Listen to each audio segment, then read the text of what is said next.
Nderuar teleshikues, mirëmbrëma e mirë se u bashkuat me RTS 24. Unë jam Ida Elbasani. Në këtë nisje të kësaj kohe të ndarës së bashku, ne do ndalemi së pari në Kosovë, në krizën politike që ka përfshirë vendin, në situatën e tensioneve mes partive politike, me një parlament i cili dështon të formojë qeverinë e re, me situatën ndërkombëtare, me një dialog i cili ka ngecur e po aq me një presion që ushtrohet nga BE-ja dhe nga Shtetet e Bashkuara të Amerikës, ndërkohë që partitë politike gjejnë përpiqen të gjejnë zgjidhje me gjykatën kushtetuese e në ndërkohë vendi pritet të shkojë në zgjedhje të parakohshme. Për të analizuar gjithçka e mëtej në analizë, me mua ka kënaqësinë të kem në lidhje Blerim Canaj, i cili është ish diplomat e përfaqësues i një mendimi të thelluar politik. Profesor, mirë se erdhët në studion e RTS 24. Mirë se u gjej, faleminderit për ftesën. Në syrin tuaj, si do ta lexonit këtë situatë? Është një krizë momentale apo ka arsye më të thella të zhvillimit politik në vend? Që them të drejtën, nuk do ta quaja domosdoshmërisht momentale. Për shkak se e tëra po zgjat që 7 apo 8 muaj dhe më falë se po e dëgjoj edhe vetën, nuk e dia është problemi te unë apo ku. Juve dëgjojeni shumë mirë në studio. Po, në rregull. Nuk e besoj që është momentale, për shkak se është diçka që po zgjat 7 apo 8 muaj në njërin anë. Në anën tjetër, se i shohim numrat në zgjedhje, ne e dim që ka qenë e qartë që qytetari përkatësisht sovrani në Kosovë e ka thënë fjalën e vet dhe ja ka bërë të qartë strukturës politike që këtë herë duan një qeveri të koalicionit, por në anën tjetër partia fituese e zgjedhjeve jo që ka provuar ndonjëherë seriozisht që të kontaktoj dhe të komunikoj me parti tjera të cilat nuk kanë arritur që të dalin e para. Dhe të gjithë e dim që ndoshta çështja më e rëndësishme në politikë është kompromisi e pikërisht ajo nuk është provuar sinqerisht dhe seriozisht. Kjo natyrisht që ka edhe disa arsye, për shkak se ne e dim për shembull që partia fituese gjithmonë ka synuar që të qeveris vet, që të provojë që të qeveris vet. Në anën tjetër e kemi në krye të lëvizjes vetëvendosje një Albin Kurti, i cili jo domosdoshmërisht e ka dëshirën që të ndajë pushtetin me parti tjera, por në anën tjetër e kemi edhe frikën e partive tjera pa ndonjë garancë të caktuar që të futet në koalicion me Albin Kurtin, sidomos pas asaj që ka ndodhur me lidhjen demokratike në vitin 2019. Për shkak se askush nuk mund të besoj që Albin Kurti pa ndonjë marrëveshje sërish nuk do ta shkarkojë ndonjë ministër të partisë në koalicion dhe pastaj natyrisht dihet se çfarë pritet nga ai koalicion. Në anën tjetër e dim që zoti Kurti dhe lëvizja vetëvendosje zakonisht ka dëshirë që ta shfrytëzojë një fart kaosi për të arritur ngritje të votës dhe ka shpresuar me siguri që në rast të zgjedhjeve të jashtëzakonshme në njërin anë për shkak të kohës së shkurtë, në anën tjetër për shkak të kohës së shkurtër të fushatës, në anën tjetër e dim që është koha e pushimeve nga diaspora dhe deri më tani lëvizja ka pasur një përkrahje të madhe nga diaspora, deri më tani po them, jo domosdoshmërisht nga tani, shpreson që ndoshta ajo do t'ja rrisë efektin e fushatës dhe numrin e votës që pastaj do t'ja mundsoj që të qeverisi vetëm. Pra mund të them lirshëm që ndoshta ka filluar ashtu sikur që e thatë, jo mirë, po më vonë ka qenë gjithçka e planifikuar, për shkak se ne kemi vërejtur që në këtë kontekst dhe në këtë formë partitë opozitare janë të futur në kurthin e zotit Kurti dhe asesi nuk po gjejnë në rrugë që të dalin. Ne për shembull e kemi pasur gjithmonë insistimin e partisë vetëvendosje që t'ja votoj kryetaren e parlamentit. Tani e shohim një insistim që të votohet zoti Konjufca, po gjithmonë këto insistime bëhen pa arritur ndonjë kompromis me parti tjera dhe natyrisht pa e patentuar që ta respektojnë vullnetin e qytetarit që Republika e Kosovës të ketë një qeveri të koalicionit. Dhe tani jemi në një situatë të tillë, ku në qoftë se i shohim afatet ligjore, do të thotë Republika e Kosovës do duhej diku 21, eventualisht 28 dhjetor të shkojë në zgjedhje, mirë po tani po flitet që është edhe një kandidat, edhe të gjithë njohësit e kushtetuesës flasin për atë që presidenti Vjosa Osmani ka bërë një shkelje kushtetuese me pranimin kur ka pranuar që të mandatoj zotin Konjufca pa ndonjë garanci që e bën qeverinë. Dhe me qenë se zoti Konjufca si duket nuk i vështirë që e ka që t'i bëj ata numrat e famshëm, sërish ne do të shkojmë në zgjedhje në datët që i përmenda, 21 ose 28 dhjetor. Por e kemi edhe një situatë tjetër. Gjithmonë duke pasur parasysh që deri më tani gjatë kësaj qeverisje Kushtetuta e Kosovës është shkelur 11 herë. Radhazi, nuk e besoj që do ta keshin problem në qoftë se zgjasin edhe pak mandatin kështu me shkelje kushtetuese dhe shkelje ligjore, për shkak se përvoja ka treguar që faktikisht është e rëndësishme për zotin Kurti dhe lëvizjen vetëvendosje që thjesht të ketë akses në buxhetin e Kosovës. Pra, është e rëndësishme që të votohet buxheti i Kosovës, por do të ishte briljante për zotin Kurti dhe për lëvizjen vetëvendosje, sikur pas votimit të buxhetit të Kosovës, do kishte mundësinë që zoti Konjufca të jetë kryeministër, për shkak se kjo do t'i jepte pastaj qasje që edhe më tutje të shfrytëzohet buxheti i shtetit për të bërë fushat, sikur që jemi mësuar të shohim deri më tani. Nëse marrim skenarin të cilin qytetarët nuk e duan, pra buxheti nuk miratohet, dhe nga ana tjetër qeverisja ose organet e qeverisë nuk është se funksionojnë. Çfarë rrezikohet nëse kjo situatë ngërçi vazhdon gjatë? Ekziston një mundësi ligjore që dikun 30% nduket të bartët në 3 muajt e parë të vitit nga buxheti. Do të thotë nëse është i pa aprovuar. Dhe me gjas ne ashtu kështu. A rrezikojnë pagat e sektorit publik? Në qoftë se përdoret, do të thotë edhe 2 muaj apo 3 mund ta shtyjnë. Por diku ka marsi apo prilli, në qoftë se vazhdon kështu, atëherë me siguri që shteti përkundër që e ka buxhetin thjesht do të kollaboj, për shkak se buxhet ka, po s'ka para që guxon që të përdoren.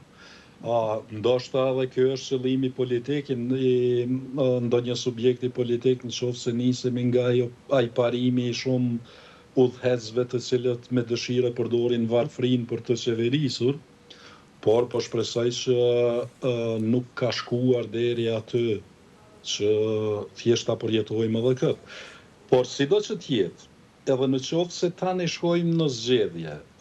Tani në zgjedhje duhet të shkohet jo më për 61 vota, por për 80. Që të bëhet 80 vota në parlament, për shkak se kemi edhe mandatin e presidentës. Në anën tjetër, deri më tani, zonja Osmani nuk i ka bërë publike, por kur nuk e ka mohuar që nuk ka interesim që të futet edhe një herë në fushat. Dhe me siguri që do të ketë përpjekje, dhe kam përshtypjen që ka përpjekje që shtyhet deri ka marsi prilli, në mënyrë që Vjosa Osmani ta përfundoj mandatin e presidentës dhe me siguri që pastaj do të ketë vend që të futet në listën e lëvizjes vetëvendosje me dëshirën, pretekstin dhe përpjekjen që të shtohet numri i votës për lëvizjen vetëvendosje. Po ndërkohë opozita e bashkuar e Kosovës është e organizuar edhe është në gjendje që të marrë përsipër qeverisja në rast se do të vendoset për një qeverisje të përkohshme apo për një qeveri teknike në vend? Shqiqane, në Kosovë deri më tani së paku për një qeveri të bashkuar nuk mund të flasim. E kuptova. Për shkak se ne nuk kemi dëgjuar që Ti e nullur e ta kënë diskutuar këtë gjë. Po, pra, kur nuk është diskutuar. Madje kur ka ardhur një ide prej partisë, një partie opozitare, nga partia tjetër është kundërshtuar. Tani ajo çka po kërkohet të bëhet momentalisht është një farë qeverie e pakicës, por jo qeveri teknike. Megjithse, mendoj se qeveria teknike do të mund të zgjidhte probleme më shumë se sa një qeveri e pakicës, gjithmonë për shkak të rrezikut që një parti e cila e merr qeverinë dhe qeverisjen pastaj në zgjedhjet e ardhshme e ka mundësinë që ta shfrytëzojë infrastrukturën e shtetit për fushat, por më e keqja që po ndodh në Kosovë është që shfrytëzimi i buxhetit të shtetit për çështje fushate në kuptimin e dhënies së ndihmave tjera. Sikur në rasti për shembull me studentët ku 2 ditë para zgjedhjeve komunale, qeveria merr vendim që të gjithë studentëve t'ju hudhën në konto nga 100 euro, një fandime. Apo më herët ka qenë studentëve, pensionistëve, tjera. Pra gjithmonë para fushatave ndodh që të shfrytëzohet buxheti i Kosovës në këtë formë. Dhe tani, gjithmonë ato arsyetohen me politikat majtiste, për shkak se nëse e marrim shumën e qindra milionave, të cilat shpërndahen në këtë formë dhe të futeshin në përkrahje të ekonomisë së Kosovës, me siguri që profiti do të ishte jashtëzakonisht i madh. Më i ndjeshëm, e qartë. Po ndërkohë, sa rrezikon vendi dhe gjithmonë në këndvështrimin e qytetarëve dhe pa diskutim mënyrën e lëvizjes politike do ta interpretojmë ose do të duhet ta shohim në funksion të tyre. Qofse vendi shkon në zgjedhje të parakohshme, çfarë do të thotë kjo për ekonominë edhe jetën sociale të vendit? Shqyqani, këto është problemi dhe këto është paradoksi, për shkak se ne tani kemi një opozitë e cila jo domosdoshmërisht do të arrisë votën e saj. Në anën tjetër mund të jetë përqindja 3 deri në 5%. Po që nuk është me qartë, nuk është po absolutisht. Në qoftë se lëvizja vetëvendosje, po pra, në qoftë se lëvizja vetëvendosje i merr mbi 20 deputet, mbi 40 deputet, atëherë praktikisht ne do të jemi në situatën e njëjtë. Dhe në qoftë se ngullet këmbë që të mos ketë kompromise dhe marrëveshje në mes të partive politike, atëherë absolutisht që ne do të përjetojmë prapë situatën e njëjtë. Dhe po flasim për një periudhë kur po e përsëris, nuk janë të nevojshme 61 numra, 61 vota, por janë të nevojshme 80 vota.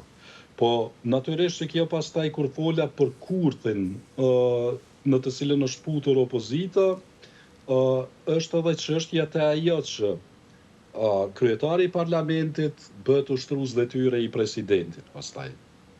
Dhe atëherë i bie që lëvizja vetëvendosje e ka qeverinë, presidencën dhe parlamentin njëkohësisht. Do të thotë ne jemi në një farforme, futemi në një autokraci, mundësi një qeverisje autokratike dhe pa e pasur madje vetdijen atë. Dhe kur flasim për diçka të tillë, kjo natyrisht që reflekton automatikisht edhe atë që përpos që kemi të bëjmë me një qeverisje të tillë, atëherë absolutisht deri më tani kemi pasur të bëjmë me parti opozitare pa ide dhe për kauza të mos flasim. Pra gjithmonë gjatë 4 viteve edhe tani kanë vrapuar pas temave të zotit Kurti. Absolutisht nuk ka pasur ndonjë ide apo ndonjë kauzë shtetërore që neve do të na binte që partitë opozitare kanë një mundësi që ta ngrisin votën e tyre. Sto faktin këto që pastaj kanë filluar edhe disa probleme. Duke folur për PDK-n, për shembull, e cila është një parti e rëndësishme e opozitës, çfarë pritet sjell zgjedhja e kryetarit të ri në mendimin politik dhe në mënyrën e organizimit të kësaj force politike?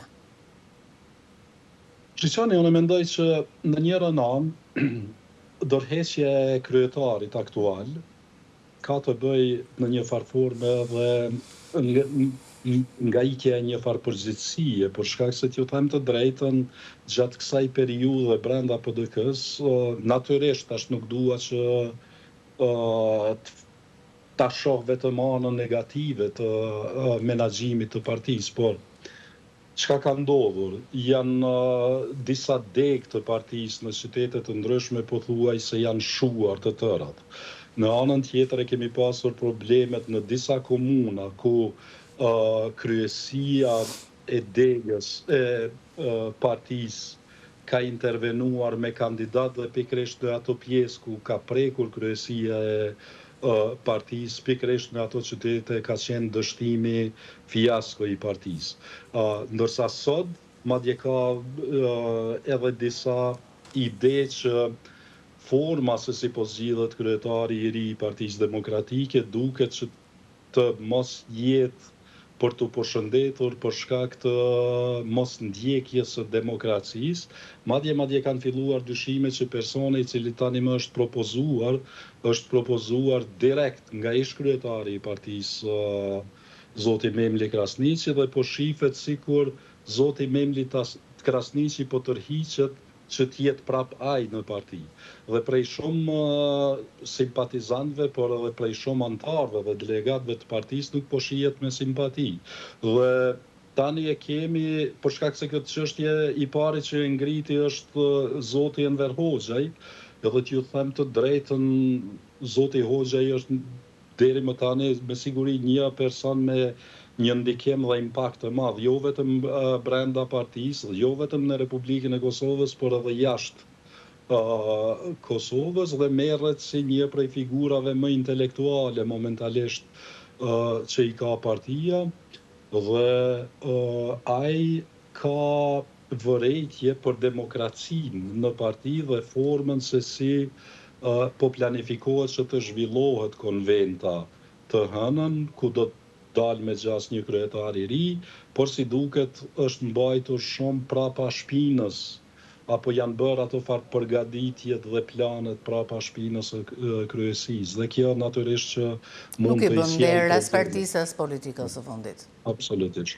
Ndërkohë, a ka mesazhe të cilat vijnë nga ndërkombëtarët, qoftë nga BE-ja apo të Shteteve Bashkuara, sa i takon qëndrimeve karshi krizës politike të vendit?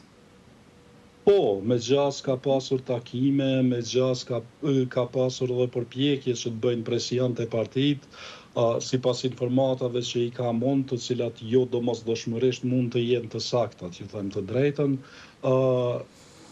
janë takuar me të gjitha partit, ka pasur insistime që të votohet zoti Konjufca për shkak të buxhetit, për shkak të fondeve të cilat janë bllokuar për Kosovën, për shkak të sanksioneve dhe pastaj pas 3 muaj të shkohet prap në zgjedhje. Mirë, po, prap duhet që të flasim në këtë kontekst për demokracinë, për shkak se partitë politike nuk po e shohin të arsyeshme që të votojnë diçka dhe dikë ashtu blanko, pa ndonjë kompromis. Sepse tek e fundit për atë edhe ekziston politika dhe ekzistojnë partitë politike.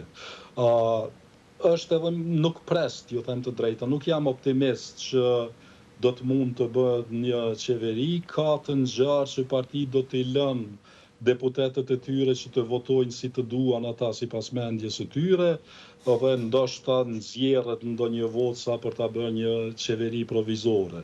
Dhe pastaj ballafaqohemi me zgjedhjet jo tani, por diku në mars, prill. Ju zoti Sana keni qenë në fakt kritikues sa i takon mënyrës se si qeveria aktuale ka punuar me diplomacinë. Ku e shihni sot raportin mes Kosovës dhe partnerëve kryesorë? Kjo është një pyetje që do të duhej kohë që të përgjigjeshim. Po shiqani, mjafton ta shohim një Kosovë që sot është nën sanksione.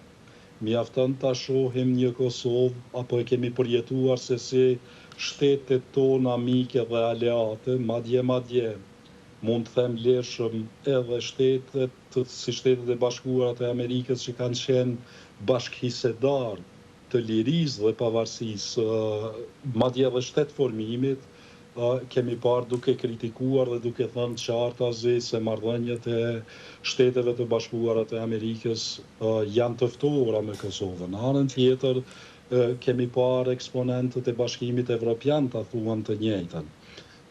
Kemi sanksione, e humbëm shansin që të futemi në Këshillin e Evropës.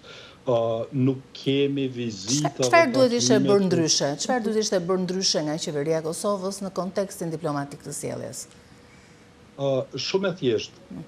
Nuk do të ishte dashur që çështjet dhe temat e rëndësishme politike në Kosovë të brendshme dhe të cilat kanë impakt në politikën jo vetëm në politikën e jashtme, por edhe brenda në Kosovë, të përdoren për konsum të brendshëm partijak, duke tentuar që ta prekin sentimentin nacional me shpresë se do të sjellë ajo disa vota e tjera, apo edhe duke prekur ato tema për të mbuluar dështimet në të gjitha dikasteret tjera. Pra kjo ka qenë kritika ime dhe t'ju them të drejtën, në qoftë se ne shohim botën sot se si po zhvillohet dhe se si po ndryshon njëkohësisht, mendoj që një prej kauzave kryesore edhe të partive opozitare do duhet të ishte pikërisht partneriteti me shtete tjera.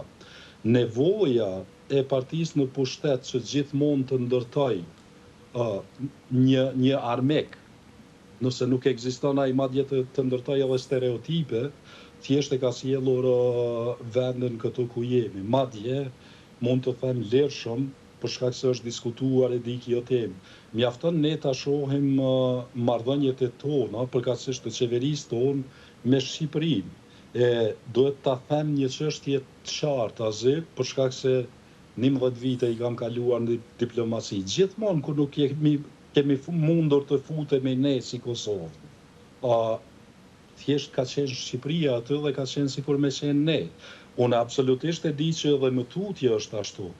Mirë, po si do të mund të funksionoj Shqipëria e vetme në qoftë se nuk ka një bashkëpunim më të përafërt me Kosovën, në qoftë se Kosova apo qeveria e Kosovës nuk e ka një bashkëpunim më të përafërt me Shqipërinë. Po e përmendi Shqipërinë për shkak se ne në diplomaci gjithmonë e kemi parë. Çfarë e ka penguar sipas jush këtë bashkëpunim me Shqipërinë?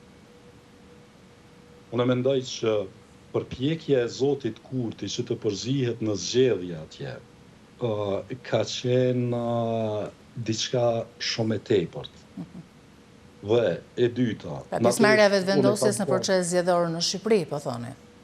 Shone, pjesëmarrja e vetëvendosjes nuk është problem, por të vije kryeministri dhe të ftoj të dilet në zgjedhje nga Republika e Kosovës në Shqipëri është paksa e tepërt, për shkak se një vetëvendosje mund ta formoj edhe në Zvicër, edhe në kudo qoftë, por nuk i ka hije absolutisht as kryeministrit të Shqipërisë që të vijë në Kosovë, për kundër preferencave e aq më pak të Kosovës në Shqipëri, për shkak se ne nuk e dim kush mund të bëhet atje kryeministër dhe neve na duhet bashkëpunimi me secilin politikan atje, cilës do parti. Natyrisht që tash po ti pyes se kosovarët, jam shumë i sigurt që ata sa e përcjellin politikën në Kosovë, po as që përcjellin edhe politikën në Shqipëri dhe është jetë interesante edhe atje, edhe për neve, se si duket. Por në cilësinë e kryeministrit thjesht duhet bashkëpunimi dhe jo diçka tjetër. Po mendoj tani po e marr shembull Shqipërinë në mënyrë që ta keni të qartë pastaj se si është situata me shtetet tjera. Në qoftë se Shqipëria toleron, shtetet tjera nuk tolerojnë diçka të tillë.